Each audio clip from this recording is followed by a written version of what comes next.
आज हम जानेंगे अर्जुन ने कैसे जयद्रथ का वध किया था।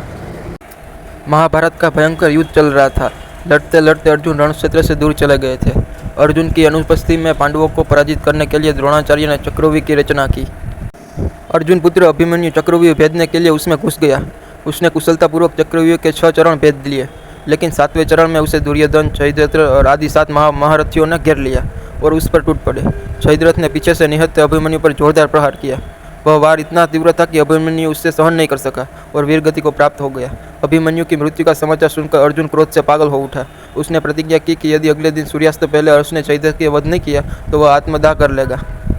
जयद्रथ भयभीत होकर दुर्योधन के पास पहुंचा और अर्जुन की प्रतिज्ञा के बारे में बताया। दुर्योधन उसका भय दूर करते हुए बोला, चिंता मत करो मित्र, मैं और सारी कौरव सेना तुम्हारी रक्षा करेंगे। अर्जुन कल तक तुम तक नहीं पहुंच पाएगा, उसे आत्मदाह करना पड़ेगा। अगले दिन युद्ध शुरू हुआ। अर्जुन की आंखें जयद्रथ को ढूंढ रही थी, किंतु वह कहीं नहीं मिला। दिन बीतने लगा। धीरे धीरे अर्जुन की निराशा बढ़ती गई। यह देख कृष्ण बोले, पार्थ, समय बीत रहा है और कौरव सेना ने जयद्रथ को रक्षा कवच में घेर रखा है। अतः तुम्हें शीघ्रता से कौरव सेना को संहार करते हुए अपने लक्ष्य की ओर बढ़ो। यह सुनकर अर्जुन का उत्साह बढ़ा और वह जोश से लड़ने लगा, लेकिन जयद्रथ तक पहुंचना मुश्किल था। संध्या होने वाली थी। तब श्री कृष्ण ने अपनी माया फैला दी। इसके फलस्वरूप सूर्य बादलों में छिप गया और संध्या का भ्रम उत्पन्न हो गया। संध्या हो गई और अब अर्जुन की प्रतिज्ञा बस आत्मदाह करना होगा।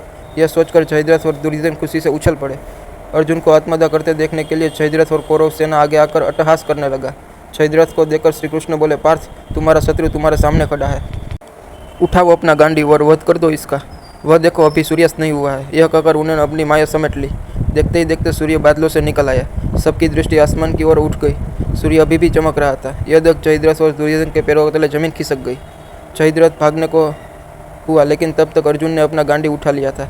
तभी श्री कृष्ण चेतावनी देते हुए बोले, हे अर्जुन, जयद्रथ के पिता ने इसे वरदान दिया है कि इसको मस्तक जमीन पर गिराएगा, उसका मस्तक भी 100 टुकड़ों में विभक्त हो जाएगा। इसलिए यदि इसका सिर जमीन पर गिरा तो तुम्हारे सिर के भी 100 टुकड़े हो जाएंगे। हे पार्थ, उत्तर दिशा में यहाँ से 100 योजन की दूरी पर जयद्रथ का पिता तप कर रहा है। तुम इसका मस्तक ऐसे काटो कि वह उसके पिता की गोद में जाकर गिरे।